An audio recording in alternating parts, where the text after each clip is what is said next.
నితిన్ గారికి అయితే ఇక్కడ మొత్తం ఒక ఇప్పటికీ ఒక మార్క్ ఉంటుంది నితిన్ గారికి ఇక్కడ. అది నా వల్ల జరిగిందండి. అవునా? ఏమనలేదు మరి ఎప్పుడు?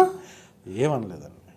ఆయన కానీ వాళ్ళ ఫాదర్ కానీ ఏంటే ద్రోణ సినిమా ద్రోణాలో ఒక ట్యూబ్ లైట్ కట్ చేసేసిందండి. వెనక నుంచి షోల్డర్ మీద ట్యూబ్ లైట్తో కొట్టాలి ఒక ఫైట్లో నేను. అది కొట్టేటప్పుడు ట్యూబ్ లైట్లో గ్యాస్ ఉంటుంది, ఆ గ్యాస్ తీసేసి ఇవ్వాలి.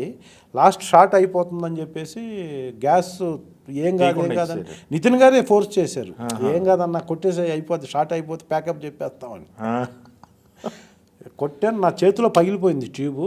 ఆయనకి అట్లా కట్ అయిపోయి ఇటు నుంచి వెళ్ళిపోయిందండి ఒక పీసు.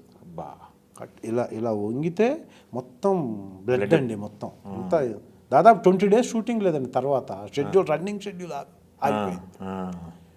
మేము రామోజీ ఫిల్మ్ సిటీ గేట్ బయటకు వచ్చేసరికి టీవీలో స్క్రోలింగ్, షూటింగ్లో నితిన్ గారికి షూటింగ్లో దెబ్బలు అపోలో హాస్పిటల్కి తరలింపండి.